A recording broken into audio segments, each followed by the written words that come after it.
Te contaré la historia del hombre que, sin ser judío, se atrevió a robar el corazón de Dios con sus oraciones, un centurión romano, capitán de 100 hombres, cuya fe silenciosa desmanteló siglos de tradición religiosa y abrió las compuertas del Evangelio a toda la humanidad.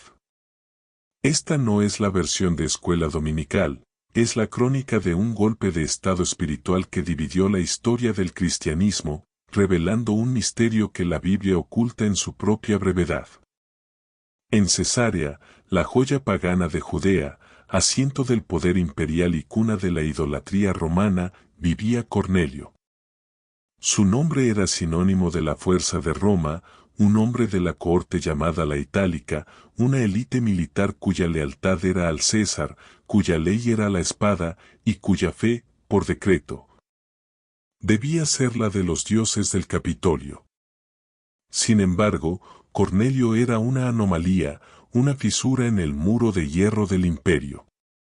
Él y toda su casa se habían apartado del paganismo, inclinándose ante el único Dios de los judíos. Pero no era un converso formal, era un temeroso de Dios, un buscador que habitaba en el incómodo umbral entre el mundo gentil y la verdad hebrea. Su fe era pura, sin el rito ni la circuncisión, un juramento escondido de su alma que clamaba por una revelación mayor. Cornelio practicaba la piedad en secreto, un acto de sedición espiritual. Un centurión que daba limosnas con largueza a los pobres judíos y que oraba a Dios constantemente, no era un hombre común. Su vida era una protesta silenciosa contra la maldición silenciosa del racismo y la exclusión que separaba al pueblo elegido del resto del mundo. Sus oraciones y sus limosnas, dice la Escritura, subieron como memoria ante la presencia de Dios. Detente aquí, Dios no solo escuchó sus oraciones, Él las recordó. Este es un lenguaje profético que implica que el servicio y la búsqueda de Cornelio habían alcanzado un estatus de ofrenda sacrificial, un incienso puro que superaba las barreras del templo y de la ley mosaica. El Eterno, a través del sacrificio de Jesús en la cruz, ya estaba trabajando para borrar la línea de la circuncisión y la incircuncisión, y Cornelio era el catalizador humano para esa explosión de gracia. Un día, a la hora novena de la oración, la hora de la ofrenda vespertina en el templo judío, mientras Cornelio estaba absorto en su búsqueda, el cielo se abrió para él. No en una luz suave, sino en una visión clara y poderosa, vio claramente a un ángel de Dios, que entraba en donde él estaba, y le decía, Cornelio. El terror se apoderó del centurión, no por la visión del ángel en sí, sino por la conciencia de estar en la presencia de lo divino. Su respuesta fue la de un soldado que reconoce a su verdadero soberano, que es, Señor. Una pregunta que denota rendición total. El ángel le dio el mensaje más trascendental, tus oraciones y tus limosnas han subido para memoria delante de Dios. El favor de Dios estaba sobre este gentil. El mandamiento fue preciso, enviar hombres a Jope y buscar a un hombre llamado Simón, que tiene por sobrenombre Pedro, el cual se hospedaba en la casa de un curtidor. Piensa en la ironía profética, el centurión, la encarnación del orden militar romano, recibió su evangelio a través de un simple pescador judío, hospedado en la casa de un curtidor. Un oficio considerado ritualmente impuro por la ortodoxia judía. Este detalle no es trivial. El cielo estaba orquestando una triple transgresión de la ley y la tradición, un gentil enviando a buscar a un judío que rompería el tabú de la hospitalidad. Y todo esto para consumar el acto de la salvación universal. La visión de Cornelio no fue solo una guía para encontrar a Pedro, fue la primera parte de una coreografía celestial que estaba diseñada para romper los prejuicios del apóstol de los judíos. La mesa estaba servida para el acto más radical de la iglesia primitiva, la inclusión total, el final de la segregación teológica que había sido una norma por siglos. Cornelio, el centurión de Roma, se convirtió en el eslabón perdido entre la promesa a Abraham y su cumplimiento en el mundo gentil. La profecía del siervo sufriente de Isaías, que llevaría la luz a las naciones, estaba a punto de cumplirse en la sala de estar de un oficial romano. Este era el verdadero comienzo de la Iglesia Universal, impulsado por la oración de un hombre que se atrevió a creer más allá de lo permitido por su cultura y su tiempo. Inmediatamente después de la visión, el centurión, con la disciplina de un oficial de Roma, actuó sin dudar. Llamó a 2 de sus siervos, hombres de su propia casa que compartían su fe, y a un soldado piadoso de los que le asistían continuamente. El hecho de que Cornelio tuviera un equipo de creyentes bajo su mando, incluso dentro de la maquinaria imperial, revela que su fe era contagiosa y transformadora. La casa de Cornelio no era solo un cuartel, era una célula de creyentes en gestación, un faro de luz en Cesarea. Estos 3 hombres fueron enviados a Jope, a una distancia de más de 50 kilómetros, con una misión que era, literalmente, la bisagra de la historia de la salvación. El centurión, el hombre de acción, el que estaba acostumbrado a dar órdenes de vida o muerte, se puso ahora al servicio de una orden celestial. Mientras los siervos de Cornelio emprendían su camino, el foco se desplaza hacia Jope, a la azotea de la casa de Simón el curtidor, un lugar que olía a cueros y a salitre. Un sitio considerado por muchos judíos como inherentemente impuro. Pedro, el apóstol, estaba allí en oración, a la hora sexta del día, y le sobrevino un gran apetito.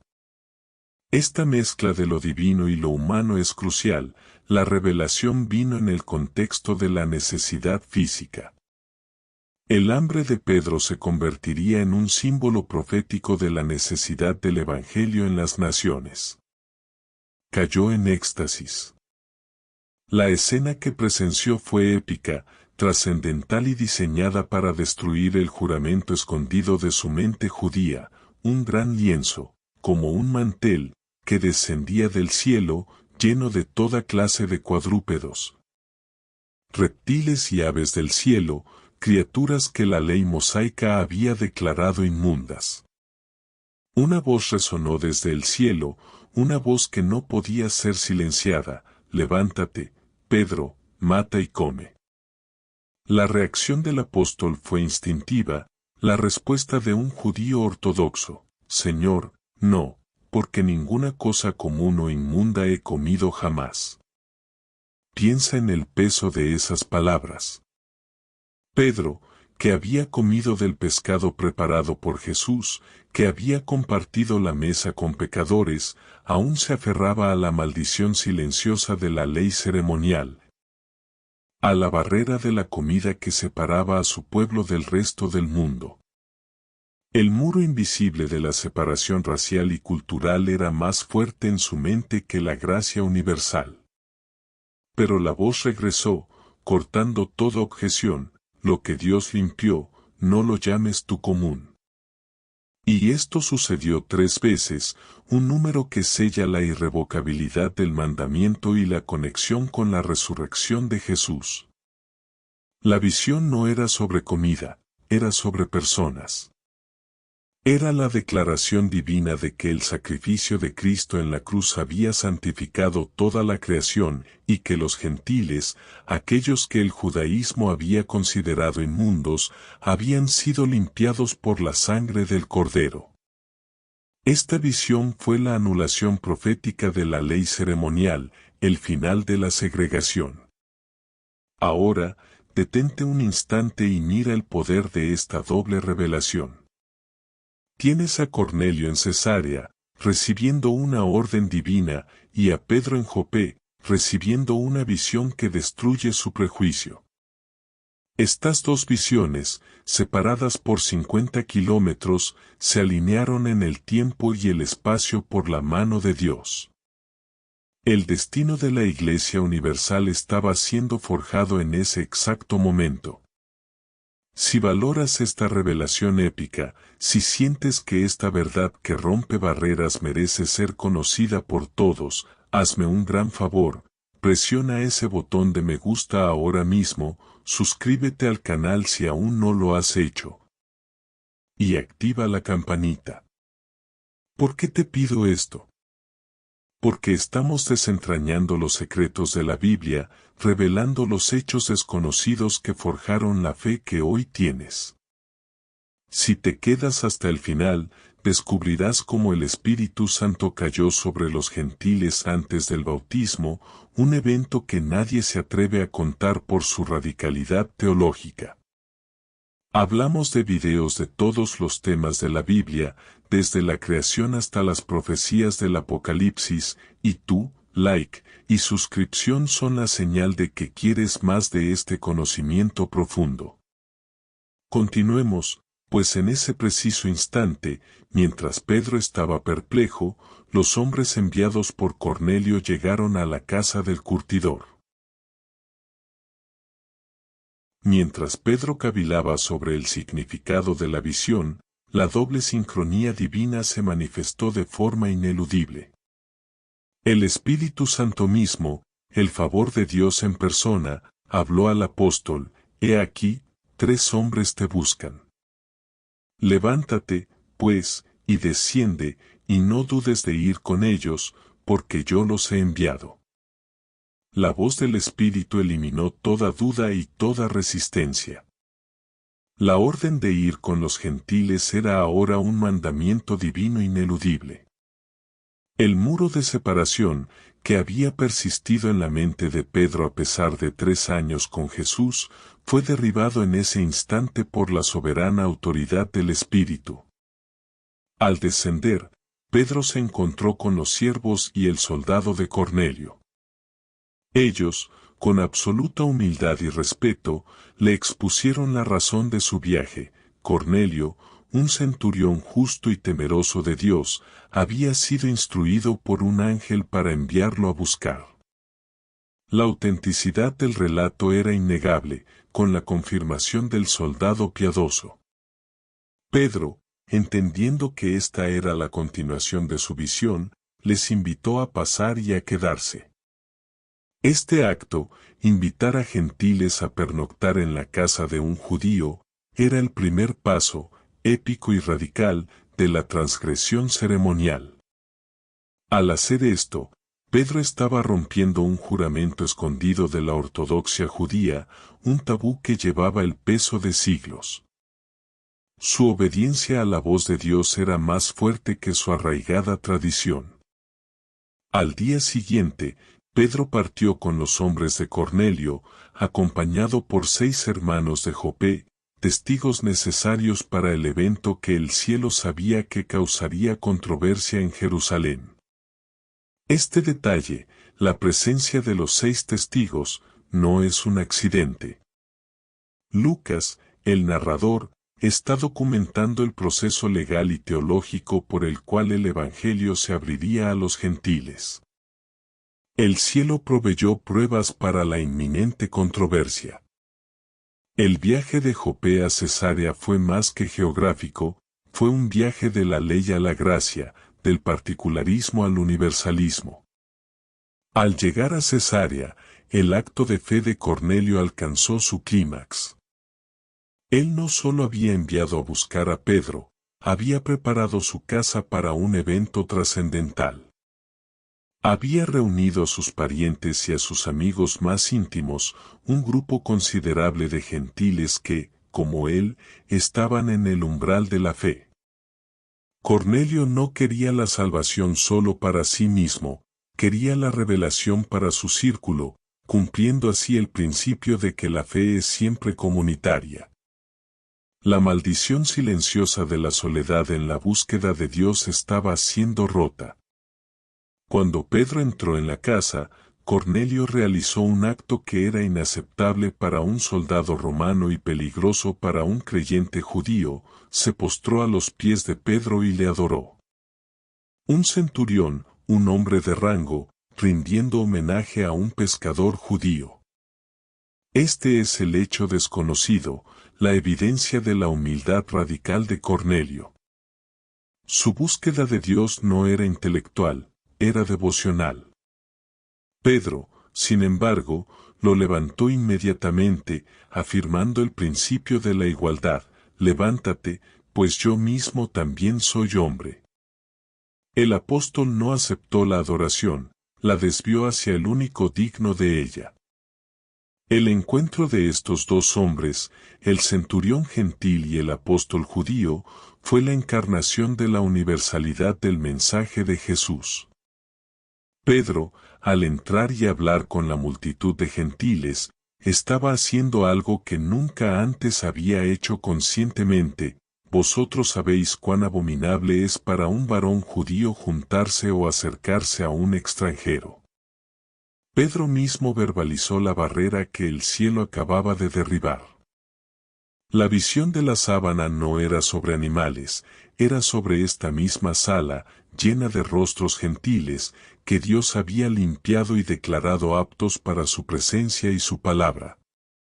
Este fue el momento exacto en que la Iglesia se hizo verdaderamente católica, universal, no por un concilio, sino por una doble visión y un acto de obediencia. El Evangelio se había desprendido de su envoltura étnica y estaba listo para volar por el mundo. El escenario estaba listo: Pedro en el centro de la sala, rodeado por los testigos judíos de Jope, y frente a él, Cornelio y una multitud de gentiles expectantes, con sus almas abiertas y preparadas por la oración. Cornelio, con la precisión de un oficial, resumió la situación: ahora, pues, todos nosotros estamos aquí en la presencia de Dios, para oír todo lo que Dios te ha mandado. No había escepticismo, solo una rendición total al mensaje divino. Esta fue la congregación más receptiva que Pedro jamás encontraría, un grupo cuyo juramento escondido de búsqueda y obediencia había atraído la atención directa del cielo. La respuesta de Pedro fue una revelación que cambió la historia. El apóstol, recién liberado de sus prejuicios, comenzó su sermón con una verdad ineludible que resonó en el corazón de los gentiles: en verdad comprendo que Dios no hace acepción de personas, sino que en toda nación se agrada del que le teme y hace justicia. Esta frase, pronunciada por el líder de los apóstoles judíos en la casa de un centurión romano, fue el acta de defunción de la segregación teológica. Fue el reconocimiento de que la maldición silenciosa del etnocentrismo había sido vencida por la gracia de Cristo. El Evangelio era, por fin, verdaderamente universal. El sermón de Pedro fue un resumen conciso del Evangelio de Jesús: su vida, sus milagros, su crucifixión, su resurrección al tercer día, y el mandamiento de predicar el arrepentimiento y el perdón de pecados a través de su nombre. El mensaje se centró en la obra de Jesús y la autoridad que Él tiene para ser juez de vivos y muertos. Esta predicación no fue un discurso intelectual, fue una declaración de poder, una semilla de vida plantada en tierra fértil. Y aquí viene el hecho más épico y desconocido que nadie se atreve a contar por su radicalidad: el Espíritu Santo cayó sobre los gentiles antes del bautismo. Mientras Pedro estaba aún hablando, y el mensaje estaba fluyendo de sus labios, la soberanía de Dios irrumpió en la sala. El Espíritu Santo no esperó el rito, la ordenanza, o la aprobación de la Iglesia de Jerusalén. El favor de Dios vipasó todos los protocolos humanos. La gracia divina invadió la casa de Cornelio con una potencia tan innegable que los fieles de la circuncisión que habían venido con Pedro se quedaron asombrados. Porque también sobre los gentiles se había derramado el don del Espíritu Santo. ¿Cómo supieron que el Espíritu había caído? Porque les oían que hablaban en lenguas, y magnificaban a Dios. El mismo signo que validó a la Iglesia en Pentecostés, el mismo poder que confirmó el inicio de la era del Espíritu sobre los judíos, se manifestó ahora sobre los gentiles de la misma manera y con la misma inmediatez.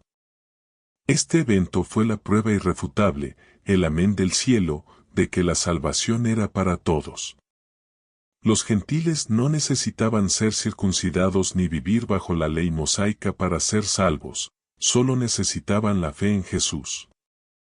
El Espíritu Santo descendió no como una respuesta a la oración de Pedro, sino como una respuesta al juramento escondido de búsqueda de Cornelio.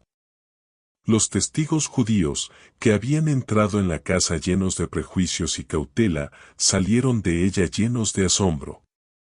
Su asombro era doble: primero, por el don del Espíritu Santo sobre los gentiles, y segundo, por el desmantelamiento de sus propias convicciones religiosas. El Evangelio había roto sus propias reglas. Ante esta manifestación soberana e innegable, la única respuesta lógica de Pedro fue el bautismo en agua. Entonces respondió Pedro: ¿puede acaso alguno impedir el agua? ¿Para qué no sean bautizados estos que han recibido el Espíritu Santo lo mismo que nosotros? El bautismo se convirtió en la ratificación visible de un hecho que ya se había consumado en el Espíritu. Cornelio y su casa no se convirtieron a una religión, entraron en la presencia viva del Dios universal. El bautismo de Cornelio y su casa en el nombre de Jesucristo selló el destino del cristianismo como una fe universal. Este evento fue mucho más que una conversión, fue la primera piedra de la iglesia no judía. Sin el coraje de Cornelio para buscar y la obediencia de Pedro para ir, el Evangelio podría haberse quedado confinado a una secta judía, condenado a la maldición silenciosa de la irrelevancia global. La visión de Cornelio fue la llave que abrió la puerta, y la unción del Espíritu en su casa fue el acto que la dejó abierta para siempre. Sin embargo, el triunfo en Cesarea generó controversia en Jerusalén. Los apóstoles y los hermanos judíos se enteraron de que Pedro había entrado en la casa de gentiles y había comido con ellos. La controversia no era teológica, la aceptación de Jesús, sino ceremonial, la transgresión de la ley. Pedro tuvo que viajar a Jerusalén para defender su acción, un evento épico y trascendental que definiría el futuro de la fe. El apóstol, con la humildad que lo caracterizaba, no argumentó con su autoridad, sino con el testimonio irrefutable de lo que había visto y oído. Pedro relató toda la secuencia, su propia visión de la sábana, la llegada de los siervos de Cornelio y, lo más importante, el derramamiento del Espíritu Santo sobre los gentiles mientras él hablaba. Su conclusión fue ineludible y poderosa: si Dios, pues, les concedió el mismo don que a nosotros que hemos creído en el Señor Jesucristo, ¿quién era yo para estorbar a Dios? Este argumento, centrado en la soberanía del favor de Dios, desmanteló toda objeción. Si Dios mismo había limpiado y aceptado a los gentiles dándoles el Espíritu, ¿qué derecho tenía un hombre de poner condiciones? La respuesta de los apóstoles judíos en Jerusalén fue el reconocimiento más grande de la universalidad del Evangelio: oídas estas cosas, callaron y glorificaron a Dios, diciendo: de manera que también a los gentiles ha dado Dios arrepentimiento para vida. El juramento escondido de Dios a Abraham, de que en su simiente serían benditas todas las naciones, se había cumplido. Cornelio, el centurión romano, se convirtió en el eslabón humano que hizo esto oficial. Su búsqueda devota, su humildad radical y su obediencia incondicional lograron lo que siglos de ley no pudieron: unir a la humanidad bajo la sangre de Cristo. Él no solo creyó, él inauguró una nueva era. La historia de Cornelio es el fundamento de tu fe, es la garantía de que, sin importar tu raza, tu estatus social o tu trasfondo cultural, la puerta del Evangelio está abierta para ti. Su testimonio nos llama a la oración constante, a la búsqueda incansable y a la humildad de un corazón que se postra ante la presencia de Dios. Hemos desvelado el misterio de la doble visión, la audacia de Cornelio, la lucha de Pedro contra el prejuicio y el acto soberano del Espíritu Santo que rompió el muro de la separación. Ahora que has sido testigo de este evento fundacional que hizo que el Evangelio te alcanzara a ti, quiero que reacciones. Hazme un favor, dale otro me gusta a este video si esta historia te ha movido, y compártela con alguien que necesite saber que Dios no hace acepción de personas. Deja tu comentario aquí abajo. Cuéntanos tu testimonio de cómo el favor de Dios te alcanzó o cómo rompiste una barrera de prejuicio para compartir el Evangelio con alguien diferente a ti. Queremos leer tus historias y crear una comunidad de testimonios que glorifique al Dios universal. Suscríbete si no lo has hecho, porque seguiremos desvelando los aspectos más épicos, profundos y desconocidos de la Biblia. El centurión romano que desafió todo para creer, la visión de Cornelio que abrió el Evangelio a toda la humanidad es el recordatorio de que la fe no conoce fronteras. Que esta reflexión te acompañe. Dios no busca tu posición, sino tu postración, no busca tu raza, sino tu rendición. Porque el altar más puro para el espíritu no está en el templo de la tradición, sino en el corazón humilde que se atreve a clamar en la oscuridad y a esperar la respuesta que rompe todos los límites.